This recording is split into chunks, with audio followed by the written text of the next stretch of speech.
Apocalipse 3, a partir do verso 14, carta à igreja de Laodiceia. Quem achou, diga glória a Deus. Quem não achou, também glorifica Ele, porque Ele é digno de glória em qualquer momento, em qualquer tempo, amém? Mas é fácil achar Apocalipse, né? Isso é lá no final da Bíblia. E diz assim: e ao anjo da igreja que está em Laodiceia, escreve. Então, para contextualizar, o que a gente está vendo aqui? João, ele teve uma visão de Jesus. E ele passeava no meio de castiçais de ouro. E na mão dele tinha as estrelas. E o que eram os castiçais? As igrejas da Ásia, quais as cartas estavam sendo destinadas. E o que eram as estrelas? Os pastores da igreja. Então aqui a gente está vendo essa última carta que João escreveu, porque Jesus mandou escrever para a igreja de Laodiceia. E para cada igreja, Jesus ele se apresenta de uma forma bem particular. E para a igreja de Laodiceia, ele diz assim: escreve para a igreja de Laodiceia, isto diz o amém. E para quem não sabe o que é amém, a gente sempre fala que assim seja, e sim, é que assim seja. Mas uma definição bem precisa que aparece no dicionário grego seria o verdadeiro, aquele que não mente. Então, quando Jesus se apresenta para aquela igreja dizendo que ele é o amém, ele está falando: eu sou aquele que é verdadeiro, aquele em quem não tem mentira. Aí ele continua dizendo: escreve isto, diz o amém, a testemunha fiel e verdadeira, o princípio da criação de Deus. Então Jesus ele está falando que é aquele que é testemunha. E a gente tem uma advogada aqui na igreja, a gente sabe, a primeira verdade para ser testemunha de alguma coisa é o quê? É ver, é estar presente na cena, é entender o que está acontecendo. Então Jesus está dizendo que Ele é a verdade, Jesus está dizendo que Ele é o olho que tudo vê, que Ele está em todos os lugares, e Ele é o princípio da criação de Deus. Quando a gente pensa em princípio da criação, a gente pensa na sabedoria excelente. Dito tudo isso, continuemos no verso 15. Eu sei as suas obras, Laodiceia, que nem és frio e nem quente. Quem deras fosse frio ou quente.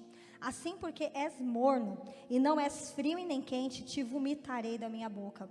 Como dizes, rico sou, e estou enriquecido, e de nada tenho falta, e não sabe que és desgraçado. É, meu amado, desgraçado está na Bíblia. Miserável, pobre, cego e nu. Te aconselho que de mim compres ouro provado no fogo, para que te enriqueças, e vestidos brancos para que te vistas, e não apareça a vergonha da sua nudez, e que unja seus olhos com o colírio para que vejas. Eu repreendo e castigo todos quanto amo. Sê, pois, zeloso e se arrepende. Eis que estou à porta e bato. E se alguém ouvir a minha voz e abrir a porta, entrarei em sua casa e com ele cearei, e ele comigo. E ao que vencer, lhe concederei que se assente comigo no meu trono, assim como eu venci e me assentei com meu Pai no seu trono. Pausando aqui novamente, essa era uma igreja rica, que não tinha falta de nada, mas eles não estavam onde deveria, assentados no trono do Altíssimo. Verso 22, quem tem ouvidos ouça o que o Espírito diz às igrejas. E apesar dessa carta ser destinada a Laodiceia, o Espírito está dizendo às igrejas, está dizendo para nós nesse dia, amém? Senhor Jesus, te agradecemos por essa palavra, que apesar de ser escrita, Senhor, há tantos milênios atrás, Senhor, chega aos nossos ouvidos mais atual que o próprio jornal de amanhã. Por isso vem, Senhor, realmente trazendo essa palavra, nos santificando, trocando as nossas vestes, Senhor, nos dando uma nova visão, tirando a soberba, a arrogância, Senhor Jesus, realmente nos colocando no lugar onde devemos estar, Senhor, que é debaixo da sua potente mão. Senhor, destrona os altares de Satanás da nossa vida. Toma esse ambiente, Senhor, nesse momento, e encha ele com a tua glória. Paralisamos toda ação do inimigo que vem para roubar a palavra, Senhor, que é a semente que cairá nos nossos corações, e que essa semente não venha ser sufocada por espinhos, não venha ser queimada pelo sol por não haver profundidade, e muito menos venha ser, Senhor Jesus, furtada pelas aves que vêm, Senhor, Pai, tentando se alimentar daquilo que é teu para nós. Por isso venha, Senhor, que essa palavra crie raiz. Venha, Senhor, também ministrando essa mensagem de uma maneira individualizada, personalizada em cada mente e coração, para que realmente venhamos sair daqui restaurados, curados, Senhor, mais semelhantes a Ti, em nome de Jesus, amém. Pode tomar seus assentos. E eu vou contextualizar um pouco a história. Eu não iria, mas ontem à noite eu fui pregar para o meu esposo, né? E eu sou uma mulher submissa, então eu estou contextualizando para a igreja entender bem. E falando em submissão, há um tempo atrás eu ouvi algo bem interessante, né? Um pastor, ele foi para um campo de missões e ele ouviu uma conversa entre um casal de pastores. E um dos pastores virou para a esposa de um outro pastor e perguntou assim: você é submissa ao teu marido? Aí esse outro pastor que estava ouvindo a conversa, ele já botou o ouvidinho assim, né, para ver o que ela ia responder. Aí ela falou assim: então, essa pergunta você não deveria fazer para mim, você deveria fazer para ele. E é uma grande verdade, porque muitas vezes nós nos julgamos mal. Então, refazendo a frase de eu ser uma mulher submissa, eu estou aqui lutando para cumprir um padrão divino de Deus, né? E eu creio que é isso que o Senhor, Ele quer falar conosco nessa noite. Na verdade, não troquei figurinhas com a pastora Mara, mas ela abriu o culto dessa noite falando exatamente o que nós temos para dar ao Senhor. E se eu fosse compilar essa mensagem nessa noite, nós estamos às beiras de iniciar um novo ano. E a gente sempre que inicia um novo ano, as pregações de hoje, talvez se você olhar no YouTube, muitas igrejas, muitos pastores pregarão o quê? Aquilo que não aconteceu em 2022, vai se acontecer em 2023, vai ser romper. E né, a gente sempre está esperando o que Deus vai fazer. Mas que seja uma noite da nossa reflexão ser o que nós podemos fazer para Deus. A gente sempre pensa no que Deus não fez, mas você já parou para pensar o que você não fez? As suas faltas para com Deus. E não, meu amado, não é uma mensagem dura. Na verdade, só existe repreensão para aqueles que são amados do Senhor. E eu tenho me avaliado o quanto eu deveria ter feito mais. Mas os embaraços no meio do caminho me paralisaram. Mas louvado seja o Senhor, que o Espírito Santo, o Espírito de liderança, está derramado sobre as nossas vidas, nos levantando, aplainando os caminhos no deserto e falando: caminha, se levanta, porque existe muito mais para você realizar, e não é no meu nome, não é no seu nome, não é na sua força, mas é na força do nosso Deus. E é por isso que nós estamos aqui nessa noite, para sermos uma igreja realizadora no Senhor. Não estamos aqui esperando o que o céu vai fazer, pelo contrário, o céu sempre faz, mas qual vai ser a nossa resposta para o céu? E contextualizando um pouco de Laodiceia, para quem não sabe, a Laodiceia não se chamava Laodiceia inicialmente, o nome dela era Dióspolis. Dióspolis quer dizer cidade de Deus, mas um Deus minúsculo. A gente está falando de lugares extremamente idólatras. Então, o Deus daquela cidade era Zeus. Então, Dióspolis era a cidade de Zeus. Mas em 140 depois de Cristo, um certo imperador chegou naquele lugar. Isso é história, tá, gente? É verídico, não é inventado, não. Então, um certo imperador chegou naquele lugar para conquistar aquela cidade, e ele estava decidido a destruir tudo e levantar uma cidade nova, porque era muito comum o Império Romano, né, as potências em ascensão, destruírem os lugares e fazer uma coisa totalmente nova com a cara do governo que estava chegando ali. Mas ele levou a esposa dele, e aquele lugar, ele ficava, né, a cidade de Dióspolis, que é a igreja de Laodiceia, ficava entre a cidade de Colosso, que tinha águas quentes, e a cidade de Hierápolis, que tinha águas frias. E o encontro dessas duas águas, quando chegavam lá, ou até mesmo o fato dessas águas percorrerem uma distância até chegar em Dióspolis, que é Laodiceia, essas águas se tornavam mornas. Então, para quem não sabe como deveria ser essas águas, se assemelha aos termos de Laranjais, Caldas Quentes, né? Então, a esposa desse imperador chegou lá e foi tomar um banho de piscina natural e achou uma delícia aquele lugar. E ele chegou decidido a destruir aquele lugar. Mas a esposa dele pediu para que não destruísse, porque era um lugar tão legal para ficar, tinha aquelas águas quentinhas. Então ele fez uma reunião com o povo daquela cidade, com a alta cúpula do governo, e falou: olha, cheguei aqui decidido a destruir, mas não vou. Agora eu estou decidido a tornar vocês uma potência econômica, a prover recursos para que vocês cresçam. Mas tem um porém, vocês vão mudar o nome de vocês para o nome de Laodiceia. E eles concordaram. E por que ele fez isso? Porque o nome da esposa dele era Laodice. Então ele queria homenagear a esposa dele, que tinha livrado aquela cidade de ser destruída. Então alguém que vai ter um bebê, uma menina, né? Porque o nome da minha filha já é Rebeca, mas já tem um nome bonito para você pôr no teu filho, na tua filha, Laodice, né? Voltando para a palavra, e aquela cidade começou a crescer. ela começou a crescer de tal forma que eles se especializaram em moda. Eles eram uma das poucas cidades do mundo que tinham os recursos necessários para produzir a lã negra. E eles se tornaram a capital da moda. Hoje, quando a gente pensa em capital da moda, a gente pensa em França, né? Pensa em Milão, pensa em Nova York. Mas naquele tempo, Laodiceia era uma cidade muito influente na moda. Não obstante, o fato de ser um lugar onde os viajantes e comerciantes passavam, estava em ascensão no ramo da moda, eles foram uma cidade que começaram a investir nas ciências. E por investir nas ciências, eles descobriram que aquela água que chegava lá tinha uns sais que tinham uma propriedade farmacêutica muito importante para a visão. E daí eles começaram a produzir colírio. Produziram e se especializaram nisso de tal forma que eles levantaram um centro médico muito top na época. E eles começaram a convocar médicos e se tornaram a capital mundial da oftalmologia. Então, quando a gente pensa, Jesus está falando e usando conceitos que não eram estranhos para aquela gente.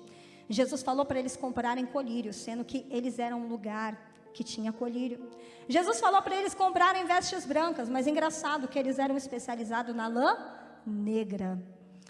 Eu quero dizer, meu amado, que quando o Senhor manda uma mensagem para mim e para você, é para que a gente entenda, não é para que a gente fique boiando. A primeira coisa, você sabe que a mensagem vem de Deus quando ela cai no teu coração e você fala, olha, Deus é duro, mas eu estou entendendo o que você está falando.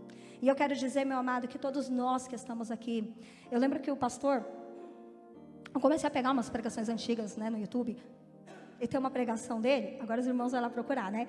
Que é, acho que o tema é assim, libere todo o seu potencial em Deus. Gente, eu tinha pavor desse nome, pavor. Aí eu fui ouvir a pregação.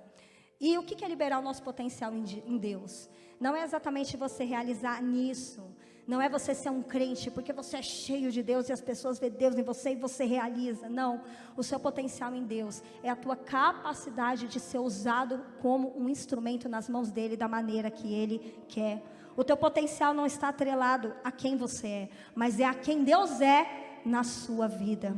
E Laodiceia era uma igreja cheia, mas cheia dela mesma. Quando a gente pensa na cidade de Laodiceia, a gente não está pensando no lugar que está crescendo. Jesus mandou uma carta para um lugar que já era grande. É como se a nossa igreja estivesse localizada no Morumbi, no Alto de Pinheiros, e os membros da nossa igreja fossem pessoas extremamente influentes no governo, extremamente influentes economicamente. É uma igreja que tem cadeiras confortáveis, um bom louvor, uma boa palavra. É uma igreja que tem pessoas agradáveis, cultas. E quando a gente lê essa carta, Deus não está falando mal da teologia deles, não está falando, ao contrário de outras igrejas, que eles aceitam a doutrina de Balaão, de Jezabel, que esqueceram o primeiro amor. Não, Deus não está atacando a teologia, não está atacando o culto, não está atacando o ministério de louvor. Deus está falando que eles são arrogantes. E a palavra nos diz algo bem específico: Deus resiste aos soberbos, mas dá graça aos humildes. E eles confundiram o que aquela cidade era com o que aquela igreja deveria ser. E aquela igreja não passou de noiva de Cristo, a igreja de Laodiceia. E quantas vezes nós somos esse povo que ao invés de ser noiva do Senhor, nós carregamos um título, porque eu sou evangélico, porque eu sou cristão, porque eu sou missionário, porque eu sou filho de fulano, porque eu frequento aquela igreja, porque eu tenho esse tipo de conhecimento, porque eu sou esse tipo de profissional.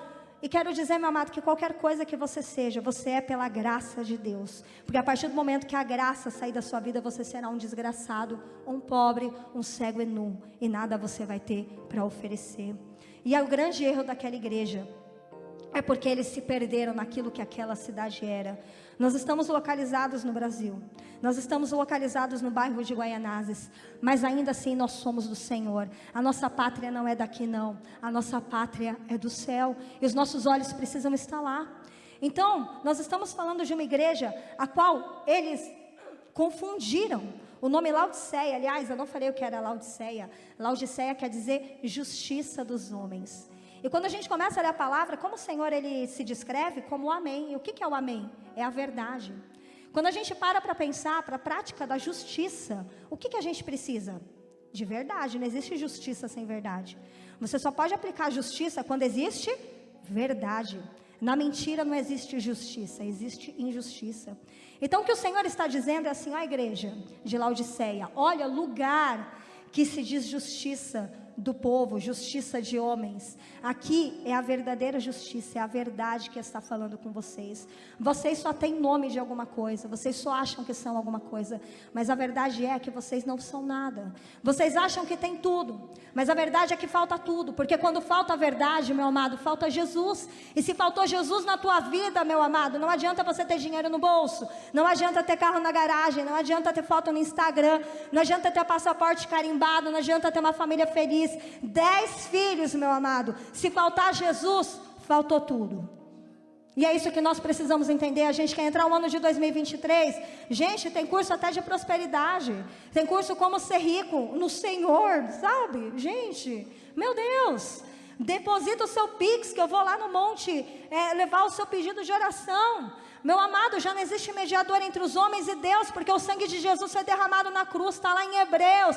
Hoje o caminho é aberto pelo novo e vivo caminho chamado Jesus. E as pessoas estão cobrando Pix para fazer oração, para levar pedido no monte.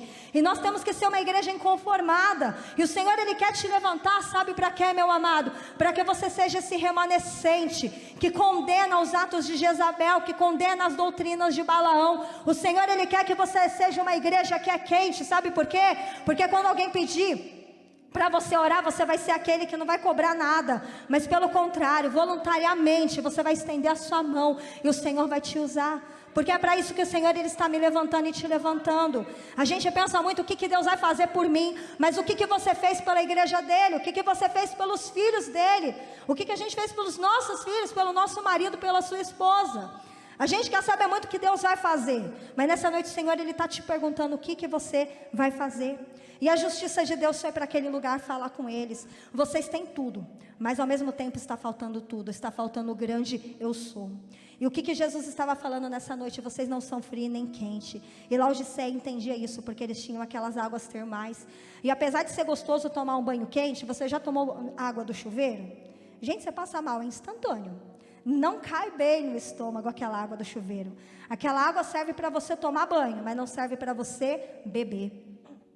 Então eles entenderam quando Jesus falou para eles exatamente: eu tenho vontade de vomitar vocês, porque vocês não servem para absolutamente nada. Meu Deus, imagina você ouvir isso de Deus, com dinheiro no bolso, com uma coroa grande na cabeça, com um colar de ouro no pescoço, bem vestido, ouvindo uma boa palavra, sabendo teologia, e você ouve exatamente isso de Deus. É porque, meu amado, o que o Senhor está falando é que aquilo que a gente faz alimenta o céu. Só pode te fazer mal alguma coisa quando você se alimenta daquilo. Só pode embrulhar o seu estômago quando aquilo entra dentro de você. E o que o Senhor está falando é que aquilo que a gente faz alimenta o céu.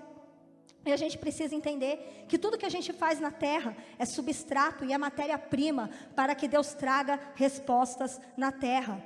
E eu não estou falando que Deus precisa de alguma coisa para fazer alguma coisa, não, porque Deus, Ele é autoexistente. Você não alimenta Deus para que Ele seja mais forte, para que Ele continue sendo Deus, não. Deus é forte, é Deus, porque Ele é autoexistente. Mas o que eu quero dizer é que o céu espera comando da terra, para que Ele decida, para que Ele desça e venha trazer resposta para mim e para a tua vida. E o que o Senhor estava falando era que o que eles estavam mandando para o céu estava dando nojo no Senhor. Então, talvez se você não gostar da palavra que nós alimentamos o céu, a palavra diz também que tudo que a gente faz sobe como perfume, a nossa oração sobe como perfume.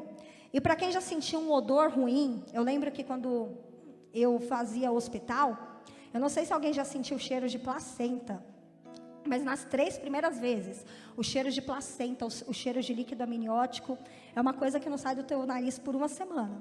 Você lava a roupa, você lava o nariz, você cheira perfume, mas nada resolve. Aquilo te enjoa, aquilo impregna em você. Então eu quero dizer que, seja você usar a palavra alimento, seja você usar cheiro, a verdade é que aquilo que a gente faz invade o céu e causa respostas na terra. Para não ficar apenas nas minhas palavras, a palavra do Senhor diz que o povo no Egito, eles gemeram tanto, que Deus, Ele respondeu com quem? Enviando Moisés. A palavra diz que Maria achou graça diante de Deus. Deus olhou para Maria e achou graça. Sabe o que Deus fez? Enviou Jesus. A palavra diz que a perversidade de Caim subiu de tal forma a Deus que ele foi ferido com maldição. A palavra diz que a maldade humana subiu diante da presença de Deus e ele enviou dilúvio. Eu quero dizer, meu amado, que toda ação na terra causa uma reação no céu. E isso não é uma palavra dura, porque chega um momento que a gente tem que deixar de ser meninos na fé. A gente sempre ouve que a fé move o braço de Deus. E onde está isso, meu amado? Isso está lá em Mateus 21, 22. E tudo que pedirdes em oração, crendo, recebereis. Tudo que pedirdes em oração, crendo, recebereis. Tudo. Mas quer dizer que você vai chegar, Deus, eu quero uma Lamborghini, Deus, eu quero uma casa com 10 quartos, 5 empregadas, Senhor, agora eu quero e eu sei que eu vou receber. Não, quer dizer, meu amado, que a oração é a forma como você fala com Deus, mas é a forma como Deus também fala com você. Você sabe que você está orando certo quando você começa a orar e Deus começa a mudar até as orações que estão na sua boca.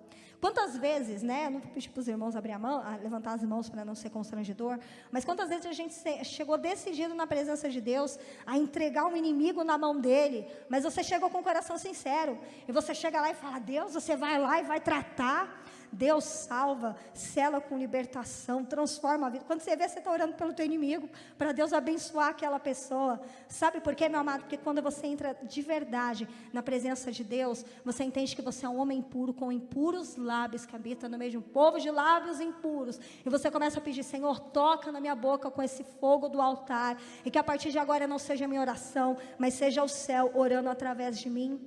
Eu quero dizer que é isso que o Senhor espera de nós. Aquela igreja de Laodiceia talvez sentava tão confortável nos seus bancos, tão bem vestida, que se esqueceu de saber o que Deus esperava deles. Porque o grande perigo de a gente achar que não falta mais nada, é a gente achar que não precisa de mais nada. E da última vez que o presbítero Danilo pregou aqui, ele falou que pode perguntar para minha mulher. Ele falou bem assim, pergunta para minha mulher, eu sou o pior dos pecadores. Paulo fala isso.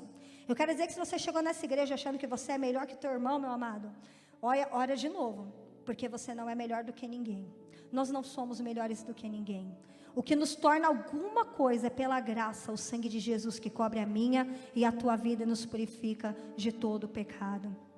Então eu quero dizer, meu amado, que o grande erro da gente ter tudo é a gente esquecer, é a gente não entender que a gente não tem nada. E é que a gente precisa do Senhor, que somos pobres, cego e nu. E que nessa noite nós vamos entender que as nossas obras têm o poder de fazer mal ao céu. E quando algo faz mal ao céu, o céu responde. Se você tem dúvida disso, lê um pouquinho a Bíblia. Sodoma e Gomorra, o pecado daquele povo chegou no céu. Sabe o que aconteceu? Fogo e enxofre sobre aquele lugar. O dilúvio, meu amado, a perversidade era tanta que não teve outro jeito. Gente, agora, a gente acha que o mundo está mal, né? Um parêntese, às vezes a gente olha e fala, gente, o mundo está mal. Mas o mundo nem foi destruído com fogo ainda. Jesus ainda não voltou. Então a perversidade ainda nem atingiu o cálice de Deus como naqueles tempos. Com 2000 anos de história, aquele povo conseguiu ser muito pior do que a gente imagina e do que a gente vê hoje. A tal ponto de Deus destruir a humanidade com água. Se você acha que Deus não destrói, veja o que Deus fez na Babilônia. Em uma noite, os inimigos entraram pelo rio, cercaram aquele lugar, um novo rei tomou o controle daquela cidade e o povo foi liberto. Eu quero dizer, meu amado, que nós temos um Deus de justiça. Não se engane, não ache que Deus não está vendo nada. Só que o nosso Deus, Ele não age no meu tempo e no seu tempo, mas Ele age.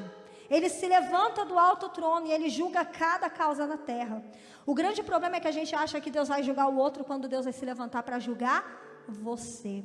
Por isso que sejamos nós posicionados em alinhados para devolver ao céu aquilo que Ele está esperando de nós, da nossa terra. Quando a gente fala de terra, meu amado, eu não estou falando da nação brasileira, eu não estou falando desse chão. Nós somos o pó da terra e o Senhor espera alguma coisa de mim, da minha e da sua vida. Então nós estamos na última quinta-feira do ano e é natural a gente pensar o que Deus não fez. Mas essa noite, pense o que você não fez para o Senhor, o que você poderia ter feito melhor, o que você poderia ter feito diferente. A gente pensa em Marta. Marta fez, mas Marta fazia reclamando. Deus não precisa que você faça reclamando. Às vezes Deus precisa que você sente, que você ouça um pouquinho, para que quando você se levantar, você não faça reclamando, mas você faça adorando. Marta poderia estar na cozinha dela, em silêncio, no seu coração e na sua alma, e ouvindo as palavras de Jesus. Porque o Senhor, Ele não pediu pessoas que não trabalhassem, mas o Senhor, Ele pediu pessoas que trabalhassem com paz. E Marta estava na cozinha, e talvez ela não estava falando alto: Senhor, olha Maria sentada, olha eu fazendo tudo, olha essa casa cheia. Talvez ela não falou nada, talvez ela estava em silêncio, mas o coração dela estava tão atribulado. E eu me recuso a acreditar que a voz de Jesus naquela casa não chegava até a cozinha, porque Jesus era aquele que entrava num barco e a multidão ficava na praia e conseguia ouvir Ele. Eu creio que a voz de Jesus ecoava, porque Ele era Deus. Então ela podia ter ficado na cozinha, e apesar de não estar sentada diante dele, ela teria a nobre missão de ouvi-lo e servi-lo ao mesmo tempo, enquanto Maria apenas se sentou. Jesus falou que Maria escolheu a melhor parte, mas Jesus não falou que ela poderia ter feito mais. Ela poderia. E talvez o que o Senhor está falando para mim e para você: aprenda a sentar, mas também aprenda a fazer. Aprenda a ouvir, mas também aprenda a trabalhar. Eu não sei o que o Senhor está ministrando no teu coração, mas fato é, o Senhor, Ele espera alguma coisa da minha e da tua vida. Caso contrário, meu amado, Ele não teria preparado essa pregação e nem me teria colocado nessa saia justa de estar aqui nessa noite. E a gente nasce sempre esperando a resposta das pessoas. Eu chorei, vão trocar minha fralda. Eu chorei, vão me dar comida. Eu chorei, mas chega um momento que a gente cresce. E quando a gente cresce, a gente vai aprendendo que a gente foi alimentado para crescer e chegar o momento da gente alimentar alguém. A gente cresce, a gente aprende que o Senhor acrescentou a nossa fé, para que o nosso testemunho, como a Sueli subiu aqui em cima e testemunhou sobre aquilo que o Senhor fez na vida dela, seja alimento para a vida de alguém, e a pessoa que está sentada aí, a fé dela seja edificada, e ela entenda: Senhor, você fez na vida da minha irmã, eu creio que você vai fazer na minha vida, na vida dos meus. Eu quero dizer, meu amado, que aquilo que o Senhor faz na tua vida, é para que você abra a boca e alimente as pessoas ao seu redor. E você não precisa estar numa plataforma com o microfone na mão para fazer isso. Você pode estar dentro do trem, meu amado, e o seu silêncio ministrar a vida de uma pessoa. Você pode estar dentro do trem, alguém te dá uma cotovelada, e você ainda pedir desculpa, e aquela pessoa ser ministrada pelas suas desculpas. Eu quero dizer, meu amado, que não importa onde o Senhor te colocou, seja com o microfone na mão, ou seja sentado num banco, mas eu quero dizer que você é um mensageiro do Senhor. Assim como Satanás tem os enviados dele, o Senhor também tem aqueles que Ele envia. Mas muitas vezes a nossa soberba e a nossa arrogância fazem com que a gente feche a nossa boca, feche o nosso coração, e impeça o Senhor de trabalhar através das nossas vidas. E o que Ele fala para aquela igreja é que os olhos deles são como chama de fogo. Sabe o que isso significa, meu amado? É que o fogo queima. E o fogo só queima aquilo que não é nobre. O fogo só queima aquilo que é palha. Mateus 3 fala que Jesus vem e na sua mão tem a pá, e Ele iria separar o trigo da palha. O trigo seria guardado no celeiro. Gente, ser guardado no celeiro quer dizer ser oculto. Ser guardado no celeiro quer dizer ser cuidado por Deus, mas a palha vai ficar exposta, e ela será lançada no fogo e queimará eternamente. É isso que o Senhor está falando para aquela igreja. E será que se o Senhor pegar eu e você hoje e passar a gente no fogo, o que vai sobrar de mim e de você? A gente gosta de passar todo mundo no fogo. Ai, a Sueli, ai, a missionária Neri, ai, meu amado, e eu, e você? A última vez que a missionária Nelly pregou, ela falou assim: ninguém tem céu para me dar, é só o Senhor. E é uma grande verdade, é só Ele que tem céu para dar para mim e para vocês. Se Ele me passar e te passar no fogo. Então não adianta você olhar para a vida do teu irmão e falar que você é assim porque o irmão é assado. Até porque o que Deus espera de você é totalmente diferente do que Ele espera do teu irmão. No tempo que ele está vivendo, do conhecimento que ele tem. Não que Deus não vá cobrar dele, não vá cobrar de você. Mas a verdade é que os processos de Deus na minha vida e na sua vida são particulares. E quando a gente olha para as pessoas, a chance de nós cairmos é muito grande. Por isso, nessa noite, olhe para dentro de você e fala: Senhor, se você me passar pelo fogo, o que vai sair de mim lá? A palavra diz, né? Lá no versículo 18, aconselho-te, Deus manda um conselho, que de mim compres ouro provado no fogo para que te enriqueças. E eu quero dizer que Jesus, ele não é comerciante. Na verdade, o que Jesus está falando para aquela igreja é: para de investir o seu recurso, o seu tempo, as suas horas naquilo que vai perecer, naquilo que você não vai poder levar para a eternidade, porque isso vai passar. Para de investir seu tempo naquilo que perece. Começa a investir o seu tempo naquilo que é o reino de Deus. E talvez você está aí sentado, não precisa de meninice, falando que Deus está mandando você largar teu emprego e orar 24 horas por dia, não. Pelo contrário, você pode ser um agente de Deus dentro do seu emprego. Você pode estar lá e ser um bom profissional, porque você tem a graça de Deus sobre a tua vida. Você pode ser um bom profissional porque você teme ao Senhor e sabe que Ele é o teu chefe. Você pode ser um bom profissional porque você está fazendo como se fosse para o Senhor e não para as pessoas que estão ao seu redor. Na sua escola, meu amado, as pessoas olham para a sua vida e vê diferença. Não é só porque você tira notas altas, porque os ímpios também tiram notas altas, mas eles olham para o teu comportamento e vê alguém que tem paz, que excede o entendimento. Eles olham para a sua boca e vê que você não fala o que as pessoas falam, não se comporta, não se veste como as pessoas se vestem. Eles veem a diferença porque simplesmente você é a luz. Jesus passeia no meio dos castiçais. A figura do castiçal eram as igrejas. E por que a igreja tem que ser castiçal? Porque o castiçal ilumina. E o que a igreja é? A luz do mundo. Aonde você estiver, meu amado, as pessoas têm que saber que elas são trevas, simplesmente pelo fato de a luz ter chegado, de você ter chegado naquele lugar. E quando o Senhor, ele está falando para comprar ouro refinado do fogo, ele está falando assim: realinha as suas prioridades. Tira o valor daquilo que não tem valor e coloca o valor nas coisas certas. Uma vez eu ouvi uma frase e eu guardei no meu coração: ídolo é tudo que ocupa o lugar de Deus sem ter a dignidade de Deus.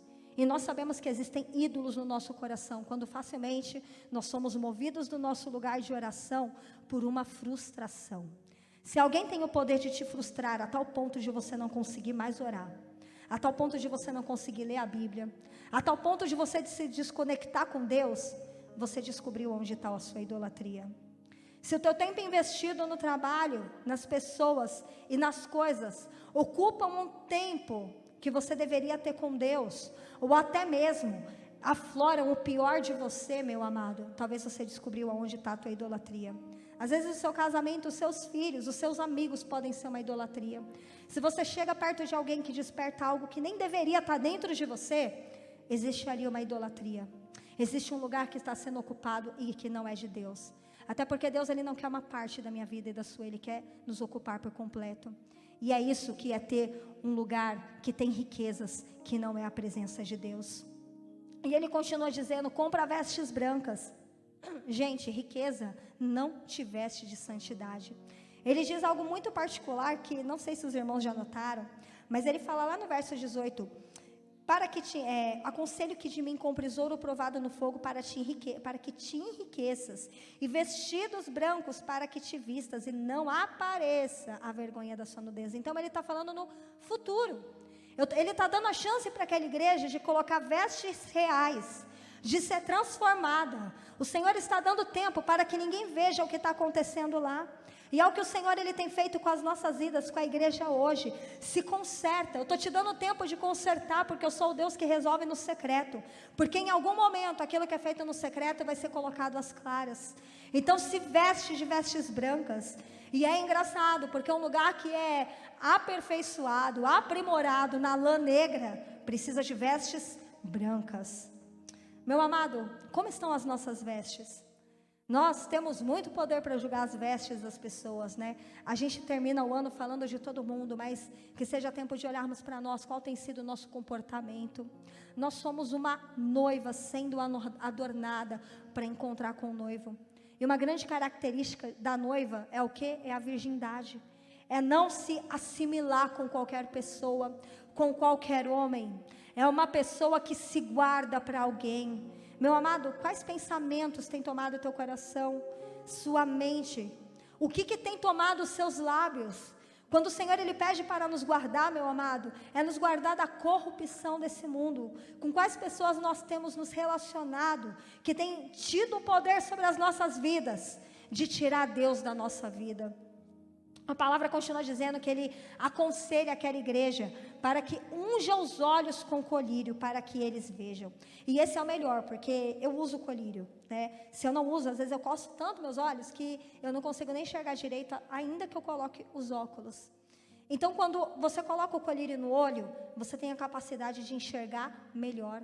E o que o Senhor está falando é que, apesar de vocês estarem no centro da medicina avançada, da oftalmologia, vocês não estão vendo nada com nada, porque vocês estão vendo como o homem vê. E eu estou convidando vocês a subir aqui em cima e ver como eu estou vendo, para que vocês possam mudar aquilo que vocês precisam mudar, porque eu quero dizer, meu amado, que o Senhor, Ele transforma as nossas vidas, mas para Ele transformar as nossas vidas, nós temos que o quê?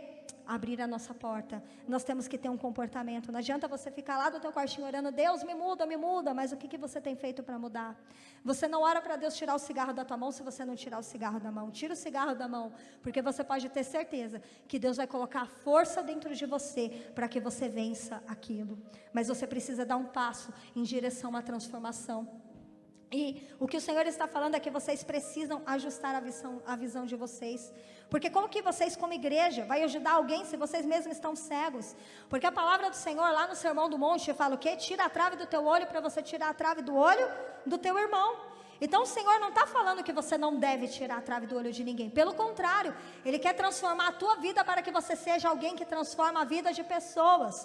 Por isso, unja teus olhos com colírio, para que você seja alguém que seja enviado do Senhor, e aonde você for, meu amado, o Senhor possa transformar vidas, como a transformação que Ele causou na tua própria vida.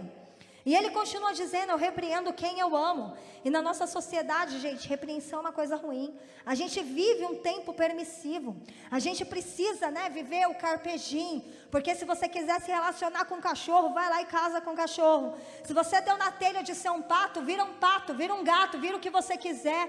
A gente não lida mais bem com as repreensões. Mas a verdade é que só repreende aquele que ama. Eu quero dizer que eu amo tanto meus filhos, que às vezes eu preciso bater neles.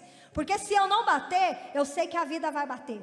Eu sei que a escola vai bater. Eu sei que os amigos vão bater. Eu sei que se eu não ensinar, eu vou perder meus filhos. E a verdade é que o nosso lema, o lema dessa geração tem sido o quê? Eu vou deixar fazer, porque senão eu vou perder. Mas sabe qual é a diferença? Eles estão se perdendo com a sua anuência. Eu vou deixar fazer, vai dormir dentro da minha casa, né? Vai pegar o namorado e vai ficar dentro da minha casa, sabe? Porque pelo menos está nos meus olhos, não está no motel.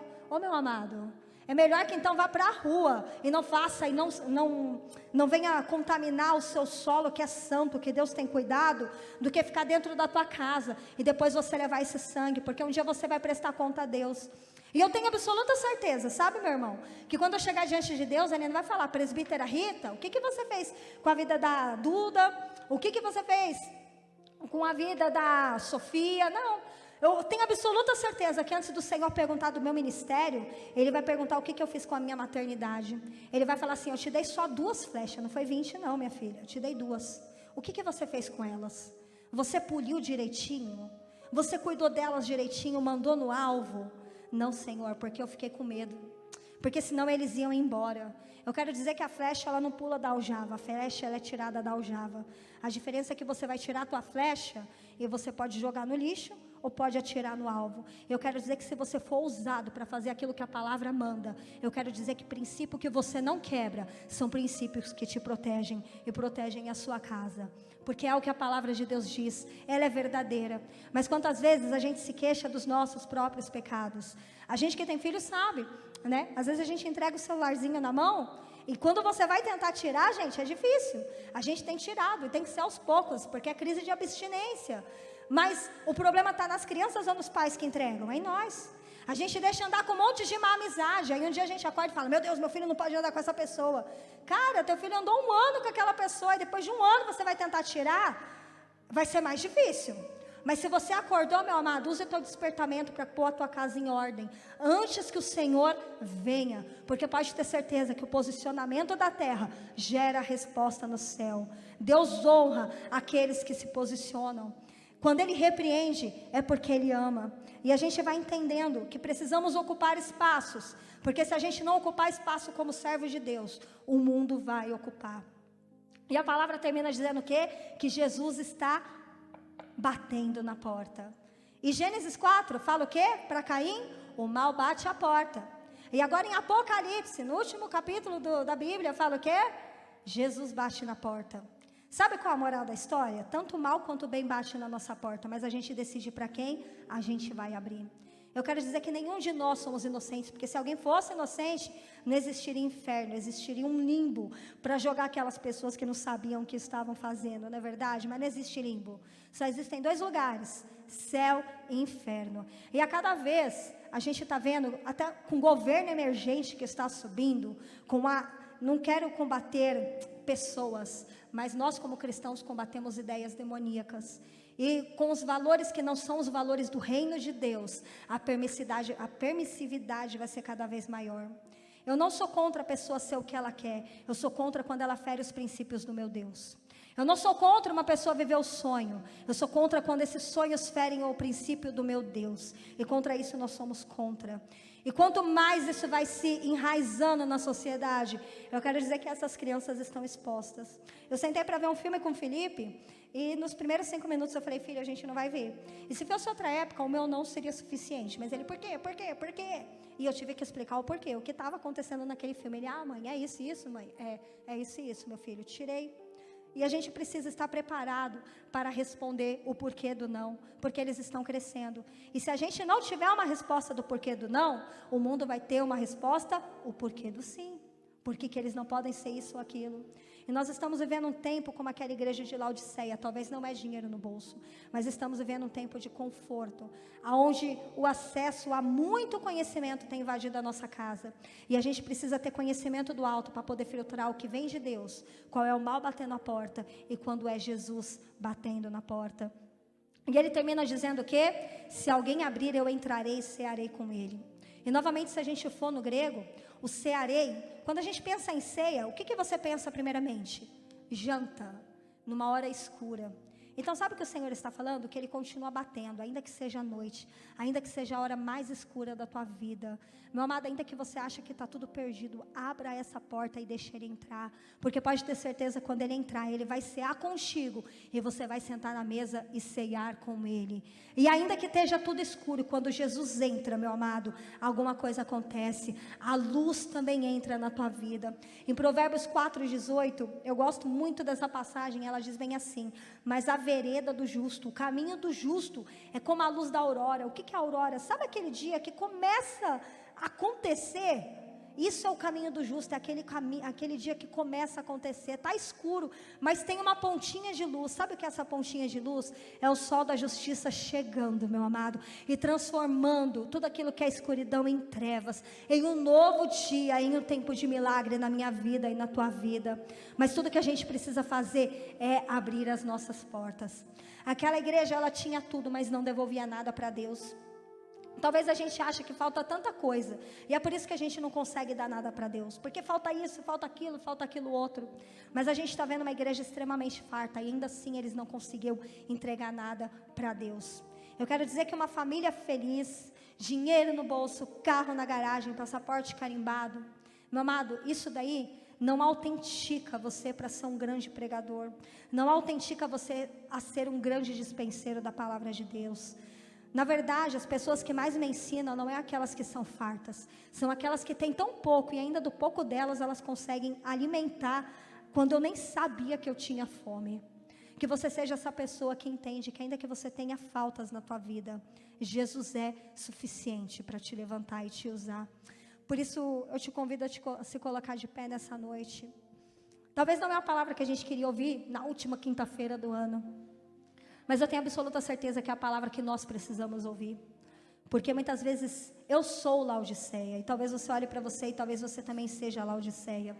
Às vezes a gente quer tanto, às vezes a gente já tem tanto, e a gente continua querendo mais, se esquecendo que o Senhor, Ele também quer mais de mim e de você. Tudo que Ele quer é que estejamos posicionados no centro da vontade dEle. Senhor Jesus, queremos te agradecer por esse momento, Senhor, de comunhão primeiramente contigo, com teu Espírito Santo, e clamamos por Ele, para que entre na escuridão da nossa vida. Quantos aqui estão passando por momentos de trevas? Senhor, talvez achando que nem estão ouvindo mais a batida na porta, que o Senhor virou as costas para eles. Mas Senhor, nessa noite o Senhor está batendo, e se nós abrirmos, o Senhor vai entrar e vai cear com cada um de nós. Por isso entra nas casas, Senhor, fazendo brilhar a tua luz naquilo, Senhor, que entrou as trevas. Senhor, venha com as suas águas, Senhor, trazendo refrigério aonde há sequidão. Venha derrubando muralhas, Senhor, aonde o inimigo levantou muros. Venha trazendo, Senhor, a fertilidade aonde o inimigo decretou a esterilidade. Em nome de Jesus Cristo, Senhor, não estamos pedindo para nós, mas como igreja estamos pedindo, Senhor, para sermos usados por Ti.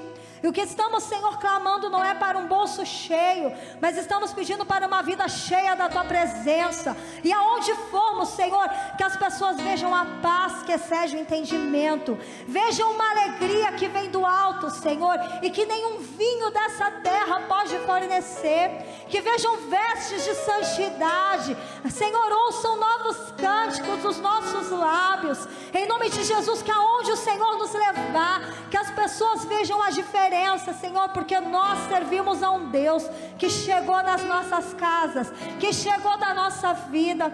Por isso nos levanta, Senhor, para sermos, Senhor, realmente o seu cartão de visita onde formos. Dê autoridade, dê ousadia ao seu povo, para que venhamos nos levantar como servos seus, Senhor. E talvez Isaías, Senhor Jesus, da sua nudez, pôde ganhar mais pessoas, Senhor, do que nós, vestidos com finas vestes. Por isso, Senhor, vem e troca as nossas vestes, e nos vestes com vestes de santidade. Veste, Senhor, cada um de nós com veste branca, Senhor. Nos ajuda a olhar para quem somos, Senhor, e saber que precisamos ser mais semelhantes a Ti. Em nome de Jesus, em nome de Jesus, em nome de Jesus. Aleluia, Senhor.